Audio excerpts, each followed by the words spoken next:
Two huge wins for the Tampa Bay Lightning this weekend that may set the Lightning up for a successful end to the regular season. We'll talk about all that and more on today's episode of Locked On Lightning.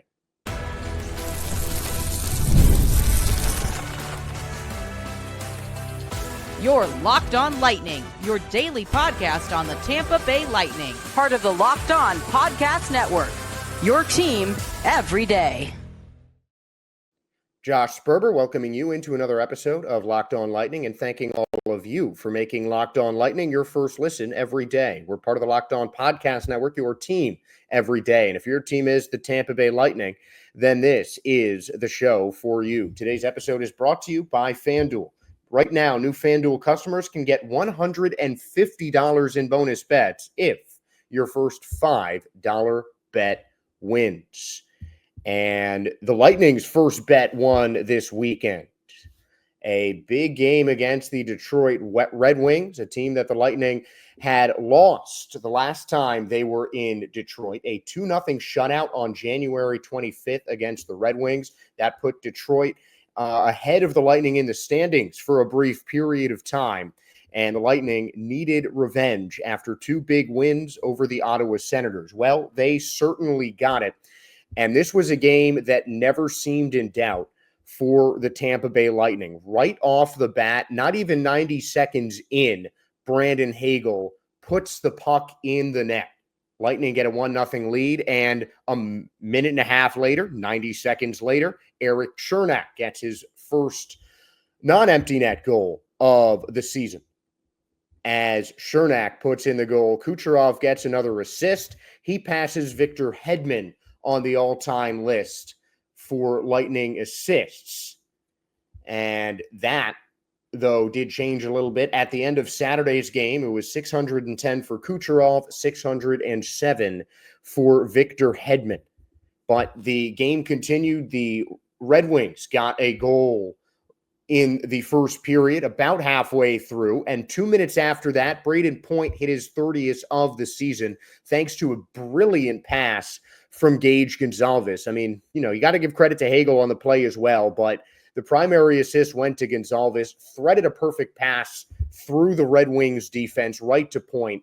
Since his recall, I should say, from Syracuse, he went down for a brief period, dominated with the crunch, had a game-winning goal in his couple weeks in Syracuse, and then came back up to the Lightning and kept the momentum going. It really seemed like Gage Gonzalez going down to Syracuse was the right medicine because he's developing into a really nice lower six forward for the Lightning. Right now, they don't need him to be a star. Gonzalez is 24 years old, a lot of potential. He's been in the minor leagues since the Lightning drafted him in 2020, aside from a couple of games last season. This year, he's really gotten his chance, and you could tell that the wheels were turning, that things were starting to come together when he got here originally, but there still needed a little bit of tweaking to be done. Kind of like the Lightning think with Connor Geekie, why he is now in Syracuse, and Gage Gonzalez has gone up. They only have the roster space to keep one of them,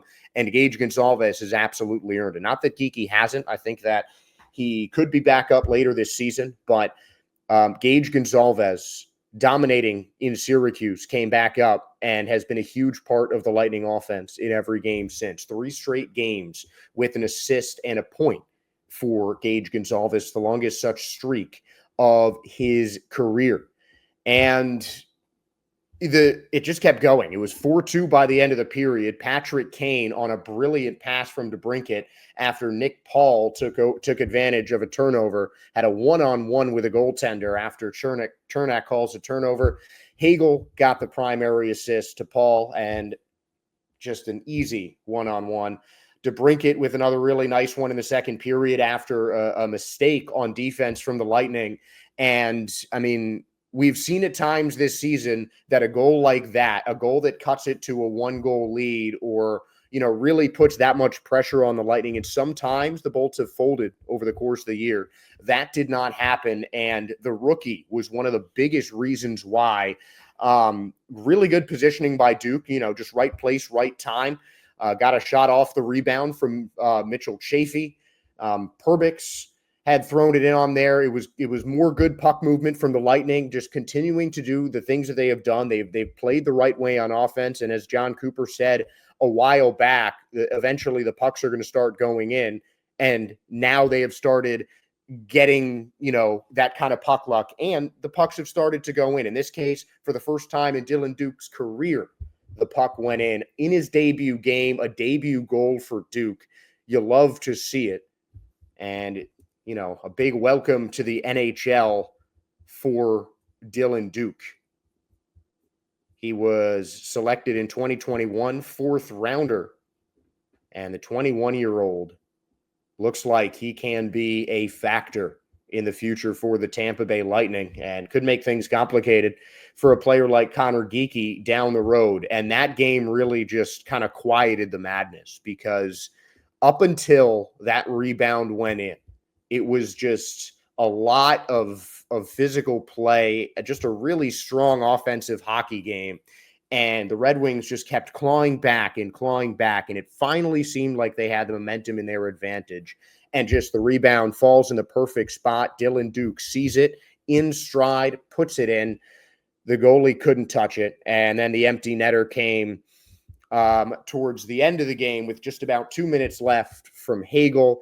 And that officially sealed it 6-3. But the Lightning, 6 goals on 18 shots on net. And what's maybe even more impressive, only 10 of their shots were blocked. The Bolts themselves blocked 19. They allowed a power play goal, which is understandable against one of the better power plays in the league. The Lightning never got that chance, but they stayed physical with one of the more physical teams in the league. And they got in front of a lot of pucks, because this was a game that the Red Wings seemed to dominate on offense. And the Lightning just took better advantage of their shots. And also the Red Wings don't have Andrei Vasilevsky. It's hard to look at a 3-goal game as, wow, this guy is so much better than your goaltender or any other goaltender, however you want to put it. But that's 34 shots on net. And still, I think I've said this before, but one of my favorite quotes from Vasilevsky this year was about how he plays better when there are more shots on net. And it just, you can really see that. He just gets so much more focused when the puck is in his zone. And if he's locked in, it just is going to take a great goal or some bad mistakes to beat him. And, I mean, you look at all those goals from the Red Wings, they weren't easy goals. Just some really, really exceptional goal scoring coming from DeBrincat and Kane. I mean, that no-look pass on a power play to Patrick Kane. Wow.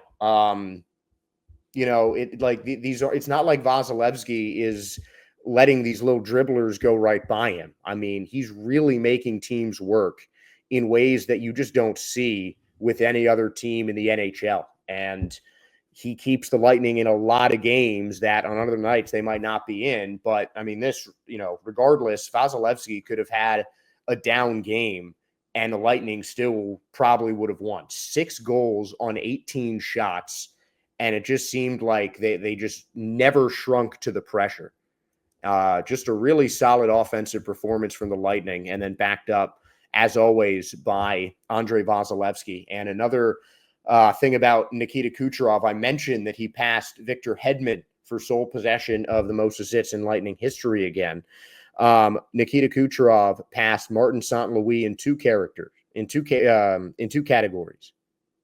He now has 6 80-point seasons in his Lightning career. Well, he's passed St. Louis' mark. He now has 7. That is second most in Lightning history. He now has the second most points in Lightning history. And you look at the games played is pretty remarkable. Marty St. Louis, 953 points in 972 games played. Nikita Kucherov in 777, almost 205 games fewer than St. Louis, 955. He is, I honestly think you can say he's an all-time great already. I mean, a guaranteed Hall of Famer in hopefully a long, long time from now when he decides to hang it up. But I mean, what a pleasure it is to have Nikita Kucherov on the Tampa Bay Lightning. Plain and simple. It was a lot less simple against the Montreal Canadiens, though, but a similar happy result for the Tampa Bay Lightning. We'll break down the Lightning's second game of the back-to-back when we return.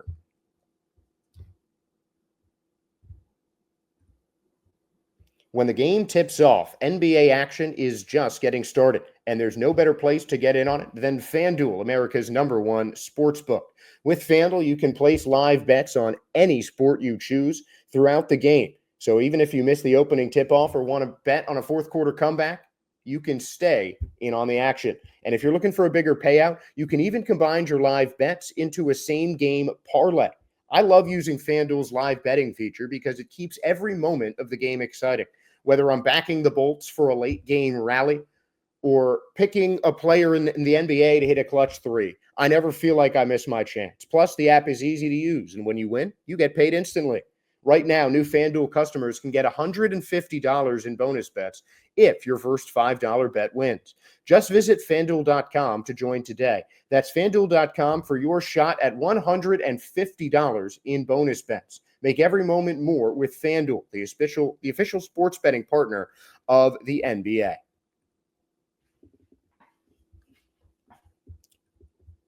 So the Lightning did something rare in their back-to-back, and I'm not talking about winning because this was the first swept back-to-back by the Tampa Bay Lightning this season. I'm not calling that rare, even though it is the first time it happened, because the Lightning are on an absolute heater right now.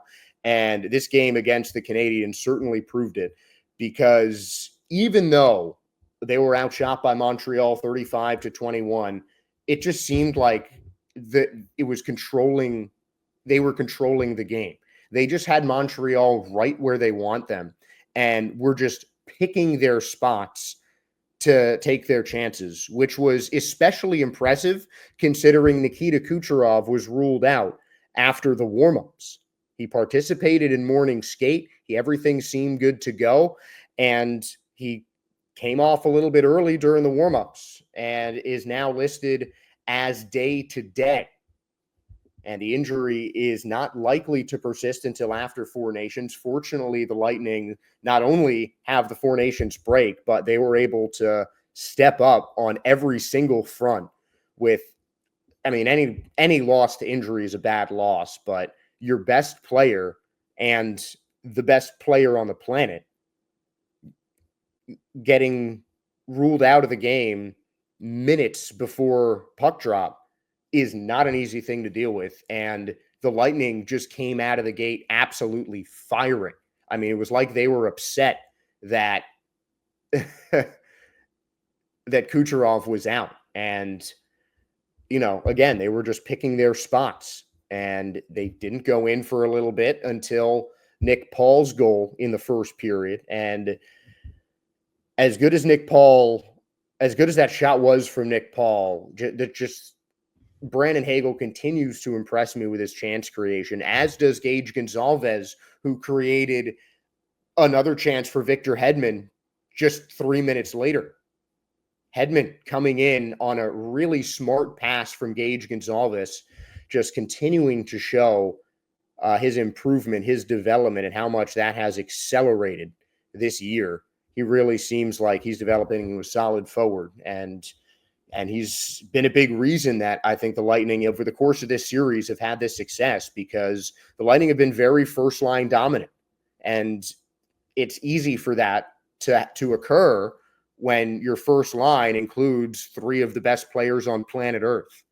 You have Nikita Kucherov, who is third in the NHL in points right now and second in the NHL in assists as your right wing. Braden Point was one of the original six named to Team Canada's Four Nations roster as your center. Jake Gensel, a selection for the United States in Four Nations. So obviously you've got three players who are among the best, if not the best, uh, in their own country on the Lightning's first line. And when that happens, when you put those kind of guys together, those intelligent and talented hockey players, they're going to combine and make great things happen. And sometimes it means that's really all that happens. But obviously, the better your team is, the more players on whatever line are going to contribute, regardless of how much playing time that they have. And Gage Gonzalez has certainly led really a resurgence in the bottom six lines that had not been producing for the Lightning for the majority of the opening act of the season. And the Lightning let up a power play goal, which you never like to do, back-to-back games with a power play goal and an opponent with 50% on the power play, 1 for 2. But the Lightning answered once again, and the Lightning just had an answer for everything the Canadiens threw at them. They didn't get a power play in Detroit, and they did not miss on this. Braden Point, his 31st of the season, top 10 in the league in goals, made it 3-1, and that really at that point, it really seemed like that was just the knockout punch. A minute into the first period, a penalty and an answer. And Braden Point now tied with his teammate Jay Gensel, who got the assist on that power play goal for the most power play goals in the NHL. Point and Gensel lead the league in that category with 13 extra man goals apiece. And then we talked about the lower lines having a slower start to the season. And Zemgus Girgensons, in my opinion, was one of the reasons that was the case. He was a -5 heading into this game with just 2 assists. And finally, his first goal was a Lightning player, really nice one, coming off of an absolutely fantastic pass from Cam Atkinson, just veteran vision. He was going the other way, away from the net. Girgensons coming from the far side, slashing towards the net. Atkinson quickly redirected it towards Zemgus, and he found the open net. And the bench went nuts, and you just love to see that. And I would love to see a whole lot more of that from Girgensons and the bottom six line on the Lightning, because this last 4 games, you've seen it's been Gage Gonzalez on the assist. It's been Luke Glendening getting a goal in the 12th game that he has played as a Lightning. The Lightning 12-0 when that happens. I mean, the more production the Lightning gets from their lower lines, the more they're going to succeed. And again, the Lightning, they built enough of a lead. The Canadiens, though, they're fighting for their lives, and you could tell. You got to give Montreal credit, because they did everything they could to get back into this. And I think the Lightning played well, but they just built themselves such a big lead at the start of the game. And it was just ultimately too little too late by the time the Canadiens got their heads in gear. And that is, I think, the first time that you can really say that the Lightning had a game that they really put away like that. And, Cirelli with the empty netter, 20-goal scorer. The Lightning, not only the only team in the league with 4 50-point scores, that Lightning first line. Cirelli, by the way, 8 points away from 50 in 53 games.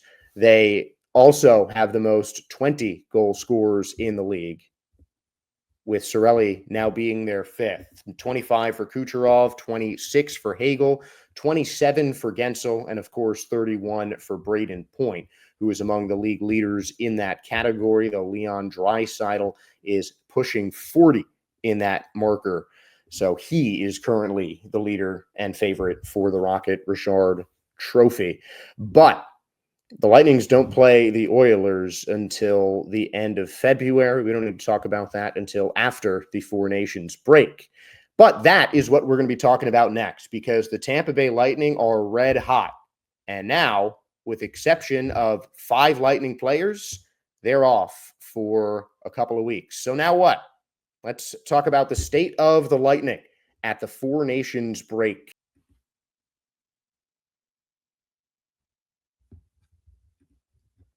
You just realized your business needed to hire someone yesterday. How can you find amazing candidates fast? Easy. Just use Indeed. When it comes to hiring, Indeed is all you need. Stop struggling to get your job post seen on other sites. Indeed sponsored jobs put your post at the top of the page and help you reach the right candidates faster. I've been in that spot where you need the right hire like yesterday.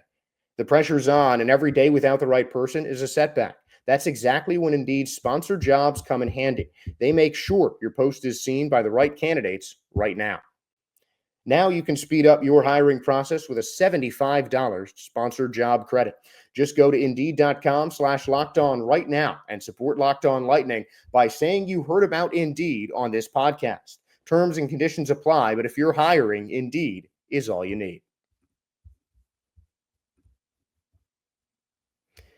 And we are at the Four Nations break. No Tampa Bay Lightning hockey until February 23rd, when the Bolts begin a 3-game homestand against the Kraken on the 23rd. That's a Sunday. The Oilers on the 25th. That's a Tuesday. And the Calgary Flames on the 27th. That's a Thursday. So the Lightning with some home cooking after the week-long break. And they could not have ended the Four Nations break on a better run. I mean, obviously, you would have wanted to get that extra point against New York and at the start of February. But, I mean, you can't even – that game, I think, is so far in the Lightning's rear view now. I mean, you're hoping it doesn't come to bite them later because the division is tight at the top. The Tampa Bay Lightning are third, 66 points, 31-20-4. 2 more games played for the Toronto Maple Leafs, 2 more points. They are 30-20-2, 68 points. And the Maple Leafs have played the same amount of games. It's the Panthers who have the 2 extra. 57 games played, the Panthers 34-20-3. The Panthers, though, 1-1 against the Lightning. The Maple Leafs 3-0 against the Lightning, 3 of their 33 wins against the Bolts. Toronto owns that tiebreaker over Tampa, so the Bolts need an extra 3-point edge an extra 1-point edge at least on the Toronto Maple Leafs. But in the division, I think this is probably the best case scenario that you could have expected at the start of the season, especially. But definitely a very positive place for the Tampa Bay Lightning. They are in a good spot in the playoffs. They now have an edge against Ottawa. They do play the Sens one more time, but the Lightning with 2 wins to Ottawa's 1. The Red Wings, the Lightning also have 2 wins to 1. And the Bruins are now a little bit further back. The Lightning still 2 games in hand over the Bruins and 1 game in hand over Ottawa. And the Bruins at 60 points. Montreal at a very distant 55. And this really gives them a blow. And that's, I think, another thing where if you look at where the Lightning are in the division, especially with that win against the Canadiens, that just makes it even more, just an even more solid win, because it not only is a massive boost to the Lightning in the standings, it gives them a little bit of a cushion against Ottawa. Now 4 points, 2 games with a game in hand. So, obviously the Lightning need to win that extra game, but it also just knocks Montreal back when they were starting to have a little bit of a run. The Lightning really just reminded the Atlantic Division over this last week that they are still here, that perennial playoff contender, and the team that won back-to-back Stanley Cups not too long ago. And that team wasn't so far off from a three-peat as well. I mean, the Lightning are still here, and with 4 straight very convincing wins over 3 Atlantic Division teams that are trying to take the Lightning's spot, the Lightning are probably in as good of a place as you could have expected. I certainly had them around 3rd or 4th maybe at this spot, but obviously a lot of things that you can't predict happen in an NHL season, and the Lightning have really, I think, exceeded my expectations. But I also believe there has been just some of the rest of the division hasn't played up to their expectations, i.e. Boston. But the Lightning, their offense looks really good. And the best part about the All-Star Four Nations break is that it gets time for some Lightning players to heal. That the win keeps getting bigger against Montreal because Nikita Kucherov was scratched day of. He's day to day, and barring any setbacks, you'd hope that 2 weeks gets him back healthy for the 23rd. You never know. JJ Moser was walking a lot better than I've seen him when I saw him leave the Lightning Stadium after their last home game on Thursday. He's a guy that you hope to have back by the end of Four Nations. The mum's been the word on Lightning injuries, but those are two pretty key players that you need to get back. So if the Lightning are to make a deep playoff run, obviously Kucherov needs to be Kucherov. Really healthy. He does not have a lot of off days. And you need JJ Moser, I think. Having Darren Radish as more of a utility guy, I think, is more beneficial. I think Moser is definitely a more athletic defenseman and adds just a bit more balance defensively, because Moser can certainly go out and play the offense. Maybe not as good of a scorer as Radish, but defensively, I think he is a little bit stronger. And I like the option to use 11 on 7 to just kind of throw a different look at him every now and again. But again, these are players that you need back. And this break provides the Lightning a chance to just catch up and wait. Obviously, this week we're going to talk about the Lightning's Four Nations players. They also have a general manager and a coach on Team Canada. The Lightning's general manager, Julien Brisebois, the GM of Team Canada, John Cooper, the head coach. I think you know what he does for the Bolts. And, of course, a very strong trio of Lightning players, Braden Point, Anthony Cirelli, and Brandon Hagel, with Cirelli and Hagel named to the team at the end of 2024. And, of course, Jake Gensel representing the United States. He has been projected by a couple of different networks to be on Team USA's third line in his position of left wing, the same position that he plays on the Tampa Bay Lightning. And, of course, Victor Hedman, who was announced the team captain for Sweden back in January, will be captaining the Three Crowns during the Four Nations tournament from February 12th to the 20th. And that's, I think, both exciting and always a little bit scary. You want the guys to play hard and represent their country well, but you also need them for the NHL season. So we are certainly wishing players of all four nations the best. And I know I'm excited to watch. And I'm honestly really not sure what to expect. Something this big kind of in the middle of a season is almost a foreign concept to me. But I really like it. I think it's going to be a good way to promote kind of international hockey. And I think I'd like if you could switch up some of the four nations. I'd love to see a Team Russia try and get Nikita Kucherov and Alex Ovechkin on the same team again for Four Nations next year. Maybe put Team Russia in there instead of one of the others, because there are plenty of other really strong hockey nations that I think could have a lot of fun and could make the tournament a lot of fun. And I think it could be good. And obviously, Andrei Vasilevsky of Russian descent, like to see him in the net in Four Nations, making some stops for his nation. But certainly going to be excited to watch those Bolts. And I definitely think the Lightning are in a great place at the break. Just to kind of sum this all up, it's just, I think the Lightning came into it perfectly. You would have wanted to get that win against the Islanders, but in an ideal world, you go 82-0-0. That hasn't happened yet, and it won't happen this season. But the Lightning just a huge winning streak to end the period before the Four Nations. And I think that they're in a really good spot as we head into the break. But we are going to head into a break. And before we do that, I want to thank all of you for making Locked On Lightning your first listen today. For your second listen, make sure to check out Locked On Fantasy Hockey. Become a fantasy hockey expert and get the edge over your league mates with daily tips from Steal and Flip.